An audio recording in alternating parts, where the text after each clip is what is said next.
ഇന്നെന്താ ജേക്കബ് നേരത്തെ? എന്താ ഞാൻ നേരത്തെ വന്നത് അസൗകര്യായോ? എന്തു പറ്റി? ഇന്ന് മൂഡ് ശരിയല്ലല്ലോ. മാധവൻ എന്തിനാ ഇവിടെ വന്നത്? അതാണോ കാര്യം? നമ്മുടെ എസ്റ്റേറ്റ് നമ്പർ 2 ലയത്തിലെ 15 വീടുകൾക്ക് എന്തോ മെയിൻ്റനൻസ് വർക്ക് ഉണ്ടെന്ന് പറഞ്ഞില്ലേ? അതിന് വന്ന തൊഴിലാളികളുമായി ഒരു കൂലിത്തർക്കം. ജേക്കബ് ഇവിടെ ഉണ്ടെങ്കിൽ പെട്ടെന്ന് സെറ്റിൽ ചെയ്യാന്ന് പറഞ്ഞ് കയറിയതാ. ഞാൻ ഈ സമയത്ത് വീട്ടിലല്ല, ഓഫീസിലാണെന്ന് മാധവന് കൃത്യമായിട്ട് അറിയാലോ. അത് പിന്നെ നോ, മാധവൻ ഇവിടെ വരുന്ന എനിക്കിഷ്ടമല്ല. ഓഫീസ് കാര്യങ്ങൾ സംസാരിക്കാൻ ഓഫീസിൽ വരണം. അത് ഞാൻ പറഞ്ഞോളാം.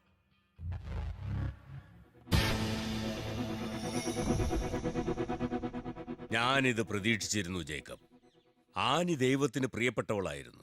അവളുടെ കണ്ണീരിന് നീ മറുപടി പറയേണ്ട ഒരു ദിവസം വരുമെന്ന്. എനിക്ക് സച്ചുവിനെ മനസ്സിലാക്കാൻ കഴിഞ്ഞില്ല.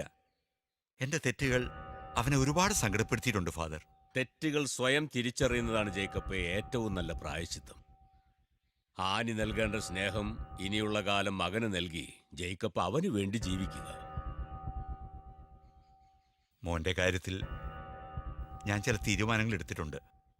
ഫാദർ പറഞ്ഞ പോലെ ശേഷിക്കുന്ന കാലം എന്റെ സച്ചുവിന് വേണ്ടി ഞാൻ ജീവിക്കും.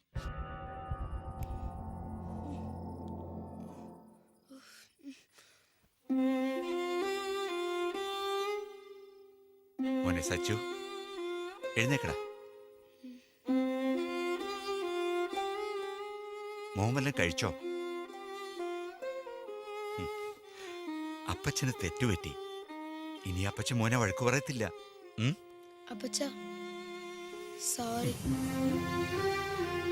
എന്റെ പൊന്നുമോൻ ഉറങ്ങിക്കോ. Good night. ഗുഡ് നൈറ്റ് അപ്പച്ച. ഈ അപ്പച്ചൻ മോൻ്റെ കൂടെ എപ്പോഴും ഉണ്ടാവും.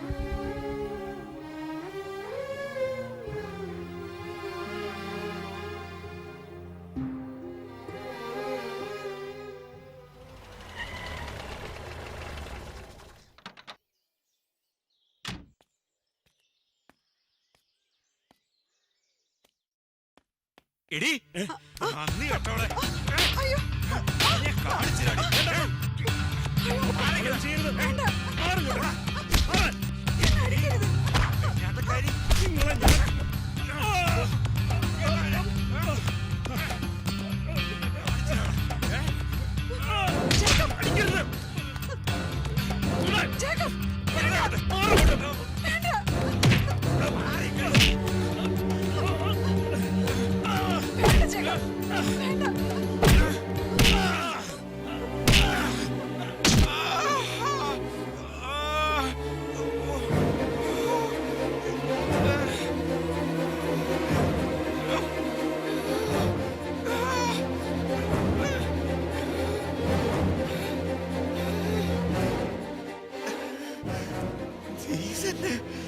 എന്നോട്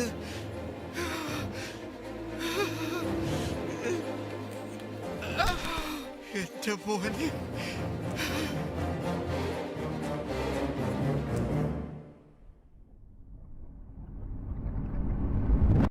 ജേക്കബിന്റെ മരണത്തെക്കുറിച്ച് അന്വേഷണമൊന്നും ഉണ്ടായില്ലേ?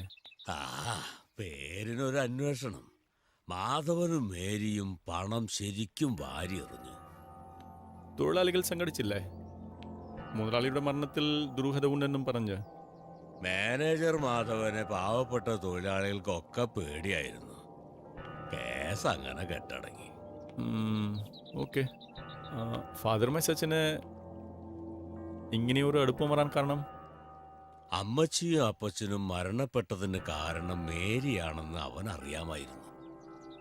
അവളോടുള്ള പക മൂലം ജേക്കബിന്റെ ശവമടക്കിന് ശേഷം അവൻ ആ വീട്ടിലേക്ക് മടങ്ങിപ്പോയിട്ടില്ല.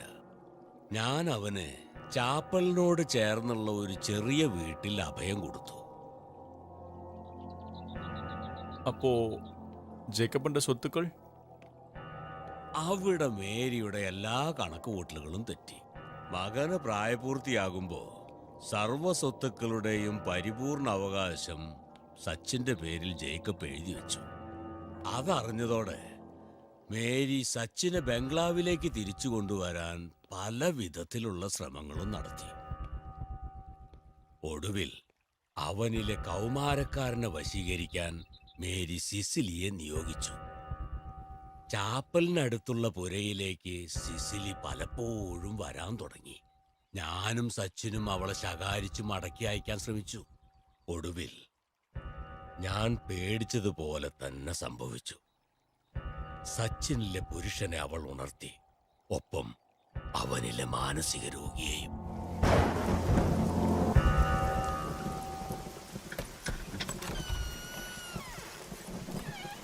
സിസിലി, നിന്നോട് ഇവിടേക്ക് വരരുത് ഞാൻ പറഞ്ഞിട്ടുള്ളതല്ലേ? കിഴക്കൻകോള് കയറിയത് എത്ര പെട്ടെന്നാ. പെയ്യോന്ന് ആരെങ്കിലും വിചാരിച്ചോ?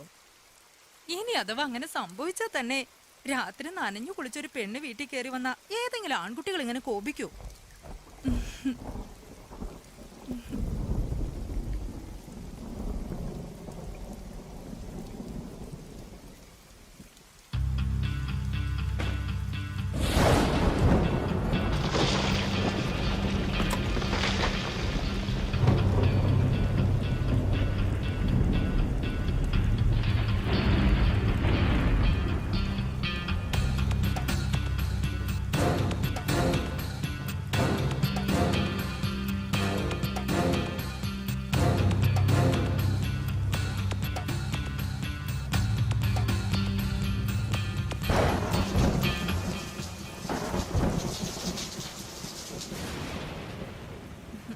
ബംഗ്ലാവിൽ ഞാനും മേരിയന്റെയും തനിച്ചല്ലേ. ഈ വാശിയൊക്കെ കളഞ്ഞ് നിനക്ക് അങ്ങോട്ട് വന്നൂടെ? അവിടെയാവുമ്പോ നിന്റെ ഏത് കാര്യത്തിലും ഞാനും മേരിയന്റെയും എപ്പോഴും അടുത്തുണ്ടാവും. നീ ഒരു ദിവസം ചാവും. അറിയാം, അതെനിക്ക് നന്നായിട്ട് അറിയാം. മേരിയാന്റി പാവാടാ. നീ ഒരു ഒത്ത ആണാ എന്നറിഞ്ഞപ്പോ നിന്നെ കാണാൻ കൊതിച്ചിരിക്കും ആന്റി. നിന്നെ ഇന്ന് തന്നെ കൂട്ടിക്കൊണ്ട് ചെല്ലാന്നാ മേരിയാന്റിയോട് ഞാൻ പറഞ്ഞിട്ട് വന്നേ.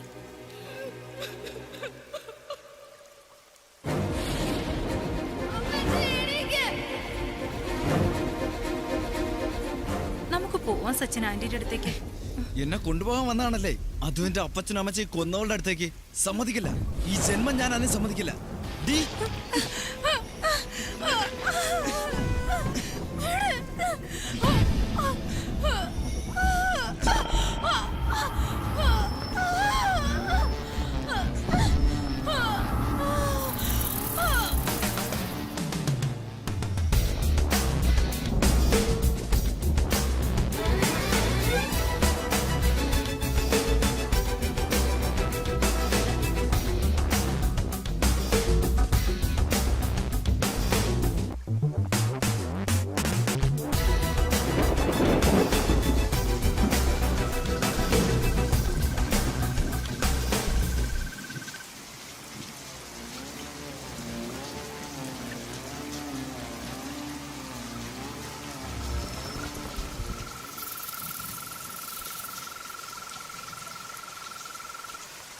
അച്ചോ, അച്ചോ.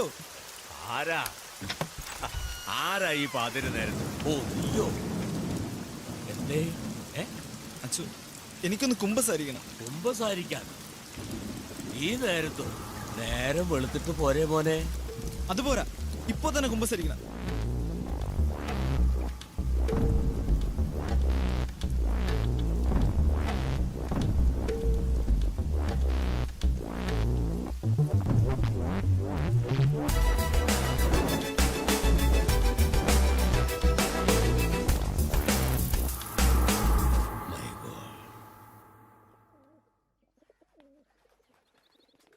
സ്കീസോഫീനിയ, സെക്ഷുവൽ ഇൻട്രാക്ഷൻ ശേഷം ഇണയെ കൊല്ലുന്ന അപൂർവമായ ഒരു മനോരോഗം. വായിച്ചിട്ടുണ്ട്.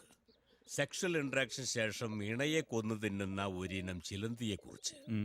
മനഃശാസ്ത്രത്തിന്റെ ഏത് തലത്തിലാണ് സച്ചിനെ ഉൾപ്പെടുത്തേണ്ടതെന്ന് എനിക്ക് നിശ്ചയമില്ല.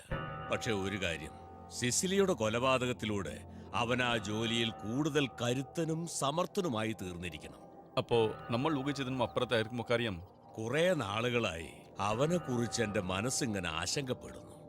എന്റെ ഇത്തരം ആശങ്കകൾ പലപ്പോഴും യാഥാർത്ഥ്യമാകാറുണ്ട്. ഒരു ഘട്ടം കഴിഞ്ഞാൽ ഇത്തരക്കാർ സ്വന്തം ശരീരത്തിൻ്റെയും മനസ്സിൻ്റെയും നിയന്ത്രണം നഷ്ടപ്പെട്ട് മൂന്നാമത് ഒരു ശക്തിയുടെ നിയന്ത്രണത്തിൽ ആകുമെന്ന് കേട്ടിട്ടുണ്ട്. ഓ ജീസസ്, നിസ്സഹായരായ പെൺകുട്ടികൾ അവന്റെ വലയിലാണെന്നറിയുമ്പോൾ ശിവരാമ, മനസ്സിന് വല്ലാത്തൊരു ഭീതി തോന്നുന്നു. ഫാദറെ അവൻ അന്വേഷിച്ച ഇടങ്ങളെല്ലാം ഞാനും അന്വേഷിച്ചു. പക്ഷേ ബംഗളൂരിലെയും ചെന്നൈയിലെയും വില്ലാക്കളിൽ ആളെത്തിയിട്ട് മാസങ്ങൾ കഴിഞ്ഞു. നിങ്ങൾ വിചാരിക്കുന്ന പോലെ അത്ര എളുപ്പമല്ല അവനെ കണ്ടുപിടിക്കാൻ. ആരാലും ശ്രദ്ധിക്കപ്പെടാത്ത ഒരു സ്ഥലത്ത്, ആർക്കും ഒരു സംശയത്തിനും ഇടവരുത്താത്ത ഒരിടത്ത് അവൻ അവന്റെ വല വിരിച്ച് കാത്തിരിക്കുന്നുണ്ടാകും. അവന്റെ ജീവിതം പോലെ അവന്റെ വഴികളും ദുരൂഹതകൾ നിറഞ്ഞതാണ്. ബട്ട് എവിടെ ആയാലും അവനെ ഞാൻ കണ്ടെത്തും father. God bless you. Thanks father.